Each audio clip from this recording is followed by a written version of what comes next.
పిల్లలు కావాలనే మీ కలను నెరవేర్చుకోండి. మొదటి కన్సల్టేషన్, మొదటి స్కానింగ్ ఉచితం. వివరాల కొరకు హెగ్డే ఫెర్టిలిటీని సంప్రదించండి.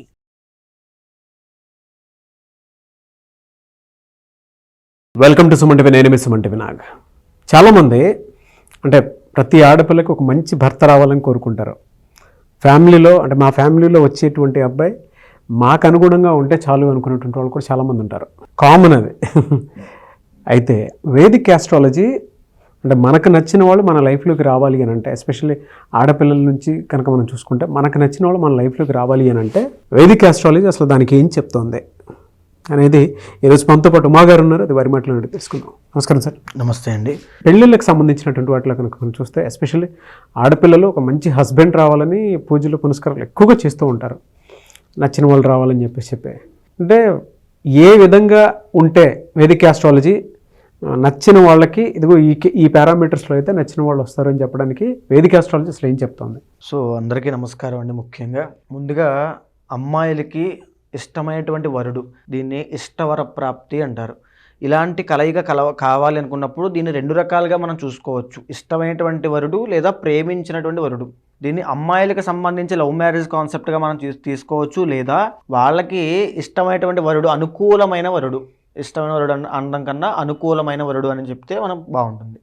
సో ఆ రకంగా ఉన్నప్పుడు అమ్మాయిల జాతకంలో ఎలాంటి కలయికలు ఉంటే అలాంటి యొక్క యోగాలు సంభవిస్తాయని చూస్తే, ముఖ్యంగా రెండవ స్థానము అంటే అమ్మాయిలకైనా అబ్బాయికైనా సరే ఇద్దరు ఇరువైపులా కుటుంబం అనేది చూస్తారు కాబట్టి కుటుంబ స్థానం బాగుండాలి. అందుకే రెండవ స్థానం చాలా బాగుండాలి. ఎప్పుడైతే ఆడవాళ్ళ జాతకంలో రెండవ స్థానం బాగుంటుందో తల్లిదండ్రుల యొక్క సపోర్ట్ అనేది అందుతుంది.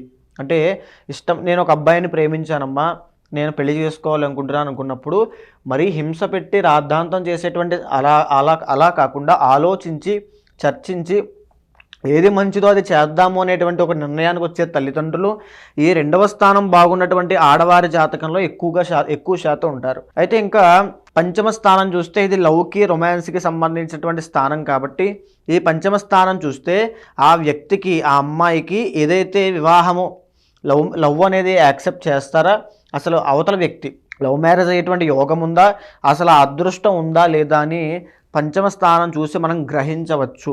అదేవిధంగా సప్తమ స్థానము, ఈ సప్తమ స్థానం చాలా కీలకం అండి. ఎందుచేత అంటే ఇదే ముఖ్యంగా వివాహాన్ని నిర్ణయించేటువంటి స్థానము.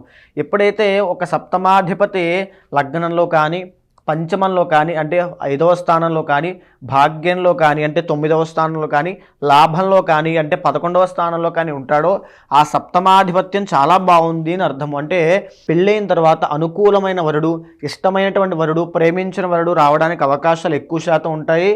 దాంతోపాటు పెళ్ళైన తర్వాత చాలా అదృష్టం కలిసి వస్తుంది. ఒకవేళ మీరు తెగించి పెళ్లి చేసుకున్నప్పటికీ కూడా ఈ సప్తమాధిపతి ఈ స్థానాల్లో ఉన్నప్పుడు మీ యొక్క సక్సెస్ చూసిన తర్వాత, మీ యొక్క జీవితంలో అభివృద్ధి చూసిన తర్వాత మీ ఇద్దరి జంటని చూసి తల్లిదండ్రులు వాళ్ళే అంగీకరిస్తారు.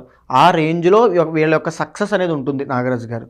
అయితే ఎప్పుడైతే సప్తమాధిపతి 6వ స్థానంలో, దీన్నే షష్ఠ స్థానము అంటారు లేదా శత్రుస్థానము అంటారు.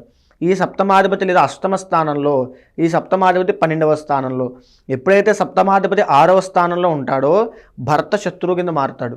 భర్తకి భార్యకి వ్యతిరేక భావాలు, వ్యతిరేక ఒపీనియన్స్ ఉంటాయి. వ్యతిరేకంగా ఇద్దరు జీవిత నడవడిక అనేటువంటిది ఉంటుంది. సప్తమ స్థాన అధిపతి ఎప్పుడైతే అష్టమ స్థానంలో పడ్డాడో చాలా తొందరగా అండి, అంటే పెళ్ళైన 6 నెలలో, సంవత్సరం కూడా కాపురం నిలబడదు. ఆ రకంగా ఉండిపోతుంది. ఈ సప్తమాధిపతి ఏ రకంగా ఉన్నాడో మనం నిర్ణయించుకోవడం చాలా ముఖ్యం అండి. కాబట్టి సప్తమాధిపతి ఒకవేళ 12వ స్థానంలో ఉన్నాడు అనుకోండి, 2 రకాల అవకాశాలు ఉంటాయి. ఒకటి భర్త అమెరికాలో, భార్య ఇండియాలో, లేదా భర్త వేరే చోట, భార్య వేరే చోట. మనసులు శరీరాలు రెండు వేరువేరుగా ఉంటాయి, దూరంగా ఉంటాయి. ఆ రకమైనటువంటి పరిస్థితులు, అవకాశాలు సప్తమాధిపతి 12వ స్థానంలో ఉండడం వల్ల కలుగుతుంది. కాబట్టి సప్తమాధిపత్యాన్ని తప్పకుండా ప్రతి ఒక్కరు గమనించుకోవాలి. సప్తమాధిపతి స్థానంలో ఉంటే చాలా బాగుంటుంది అని చెప్పాను. ఇంకా భాగ్యస్థానం చూసుకోవాలి. మీ యొక్క జాతకంలో భాగ్యస్థానాన్ని చూడాలి. అదేవిధంగా మీరు ఎవరినైతే ఇష్టపడుతున్నారో వాళ్ళ జాతకంలో కూడా భాగ్యస్థానాన్ని తప్పకుండా గమనించాలి. ఎందుచేత అంటే భాగ్యస్థానము పూర్వపుణ్యస్థానము. అంటే ఆ వ్యక్తికి, ఆ అబ్బాయికైనా అమ్మాయికైనా ఎలాంటి పూర్వపుణ్యం ఉంది, ఇతను ఏ స్థాయికి వెళ్ళగలడు, లేదా ఎంత స్థాయిలో ఇతను సంపాదించగలడు. ముఖ్యం అబ్బాయికి మనం చూసేటువంటిది ఏంటంటే ఇప్పుడు కూడా సమాజంలో ఏం సంపాదిస్తున్నాడు, ఏం చేస్తున్నాడో చూస్తారు. దాన్ని మనం భాగ్యస్థానంతో చూసి గమనించవచ్చు. కాబట్టి ఎవరైతే అమ్మాయిలు అబ్బాయిలను ఇష్టపడుతున్నారో వాళ్ళ యొక్క చార్ట్లో 9వ స్థానాన్ని తప్పకుండా చూడాలి. దాంతోపాటు 10వ స్థానం, ఏ పని చేస్తాడు, ఇల్లీగల్గా సంపాదిస్తాడా లీగల్గా సంపాదిస్తాడా.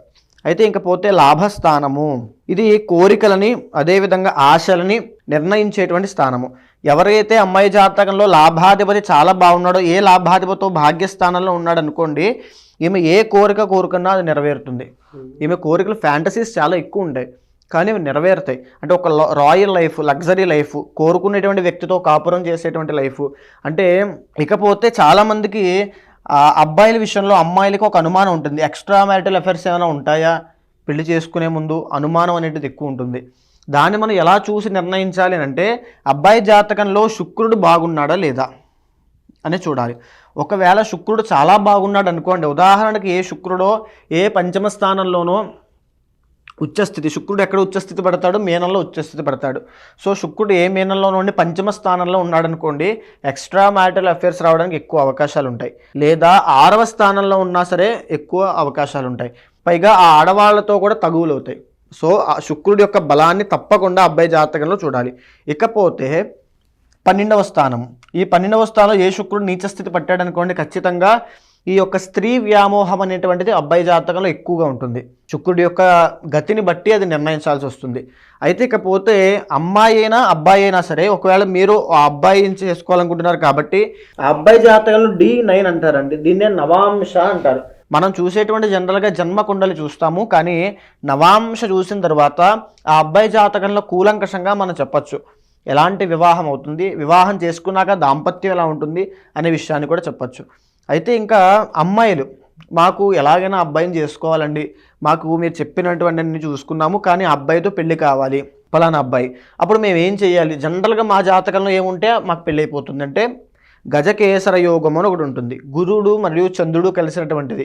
ఎవరికైతే గజకేసర యోగం ఉంటుందో, అంటే దీన్ని గజకేసర యోగం అని ఎందుకంటారంటే, ఫస్ట్ ఆఫ్ ఆల్ గజము అంటే ఏనుగు, కేసరము అంటే సింహము. అడవికి ఇద్దరు ఈ యొక్క 2 జంతువులు రాజులండి. ఎప్పుడైతే గజము యొక్క సింహము కలిసి పోరాడతాయో అడవిని మొత్తం జయించేస్తాయి, బలం అడవిని మొత్తం ఏలేస్తాయి. కాబట్టి ఆ గజకేసర యోగం అని ఎందుకు చెప్తున్నారంటే, గురుడు మరియు చంద్రుడు కలిసి ఉన్నటువంటి జాతకులు ఏం చేస్తారు, ఏదైనా పట్టారనుకోండి దాన్ని దక్కించుకుని తీరుతారు. అది అబ్బాయి అవ్వచ్చు, సెటిల్మెంట్ అవ్వచ్చు, ఏదైనా డబ్బు విషయంలో అవ్వచ్చు. ఆ గజకేసర యోగం ఉన్నప్పుడు తప్పకుండా లవ్ మ్యారేజ్ అవ్వడము, అనుకూలమైనటువంటి వరుడు రావడం జరుగుతుంది. దాంతోపాటు లక్ష్మీ యోగాలు ఉన్నాయి. పంచమ స్థానము భాగ్యస్థానము బాగుండాలి. అప్పుడు ఖచ్చితంగా అనుకూల వరుడు, ఇష్టమైనటువంటి వరుడు, ప్రేమ వివాహాలు అనుకూలిస్తాయి. అదేవిధంగా చంద్రమంగళ యోగము లేదా బుధ ఆదిత్య యోగము, ఇలాంటి యోగాలు కొన్ని ఉంటాయండి, రాజయోగాలు. అవి ఉన్నట్లయితే జాతకంలో విశేషంగా కళత్ర స్థానాన్ని అభివృద్ధి పరుస్తాయి, కళత్ర దోషాలు తీస్తాయి, అదేవిధంగా అద్భుతమైన ధనయోగాలు సిద్ధింపజేస్తాయి. ఆ విధంగా యోగాలు అనేటువంటి ఖచ్చితంగా గమనించాలి. యోగాలు అనేటువంటి జాతకుడు కనుక మీ యొక్క కళత్రం కింద మీరు ప్రేమించినట్లయితే మీరు చాలా అదృష్టవంతులు. ఒకవేళ అబ్బాయికి ఏ పంచమ స్థానంలో శుక్రుడు నీచ స్థితి పట్టాడనుకోండి, ఖచ్చితంగా ఫెర్టిలిటీ ప్రాబ్లమ్స్ వస్తాయి. అంటే సంతాన సమస్య, సంతానలేమి, ఇలాంటి ఇబ్బందులు ఖచ్చితంగా వస్తాయి. కాబట్టి ఏదైనప్పటికీ కూడా ఆడవాళ్ళు ముఖ్యంగా మాకు ఆ అబ్బాయే కావాలి అనేటువంటి విషయానికి వస్తే ఇష్టవర ప్రాప్తి పాశుపతం అని జ్యోతిష్ శాస్త్రం చెప్పిందండి. కానీ ఇది అందరూ ఉపయోగించకూడదు. ఎవరైతే ధర్మబద్ధంగా మేము ప్రేమించాము, ఇరువురు ప్రేమించుకుంటున్నాం, కానీ ఒక రకమైన ఇబ్బంది కలుగుతోంది, ఎక్కడో ప్రేమ మాకు సాఫల్యం అవ్వట్లేదు అంటే వివాహం కావట్లేదు, ఎంతో కాలం మేము ప్రయత్నం చేస్తున్నాం, ఇంట్లో కూడా ఒప్పుకున్నారు కానీ ఉద్యోగ సమస్య, ఏదో ఒక సమస్య అనుకున్నప్పుడు ఇష్టవర ప్రాప్తి పాశుపత హోమం అండి. అది కనుక చేసినట్లయితే శీఘ్రంగా ఏదైతే అమ్మాయికి అబ్బాయి కావాలో వెంటనే దక్కి తీరుతారు. ఎలా సార్ మిమ్మల్ని అప్రోచ్ అవ్వచ్చా? అంటే జాతకం ప్రకారం ముందుకు వెళ్ళాలి? తప్పకుండా అండి. కింద కనిపించేటువంటి నెంబర్కి మీరు కాల్ చేస్తే అపాయింట్మెంట్ ఇస్తారు. నేను చెప్పినటువంటి పాశుపత హోమం అందరికీ జనరలైజ్ చేసి వర్తించడం కుదరదండి. నేను చెప్పినటువంటి ఒక మెడిసిన్ లాంటిది, కానీ మీ అంతర్గత జాతకం ద్వారా ఇండివిజువల్గా మీకు ఏ దోషం కారణం అవుతుంది, ఏ గ్రహం దానికి కారణం అవుతుంది, ఏ కర్మ వల్ల మీరు ఇబ్బంది పడుతున్నారని తెలుసుకుని ఆ పాశుపతం చేయడానికి ఏమైనా అడ్డొస్తున్నాయా, ఏ కాలసర్పదోషం అడ్డొస్తుంది అనుకోండి, సర్పశాంతి చేయకుండా ఆ పాశుపతం చేస్తే సిద్ధించదు, పూజ ఫలించదు. ఆ పూజలు సిద్ధించాలంటే ఏ రకమైన పూజ చేయాలని చూసి నిర్ణయించిన తర్వాత ఆ పాశుపతం చేస్తే తప్పకుండా సిద్ధిస్తాయి. సో అప్రోచ్ అవ్వాలి అనుకున్నటువంటి వాళ్ళు స్క్రీన్ మీద కనిపిస్తున్న నెంబర్కి మీరు సంప్రదించవచ్చు. Anyways thank you so much Uma గారు. నమస్తే అండి.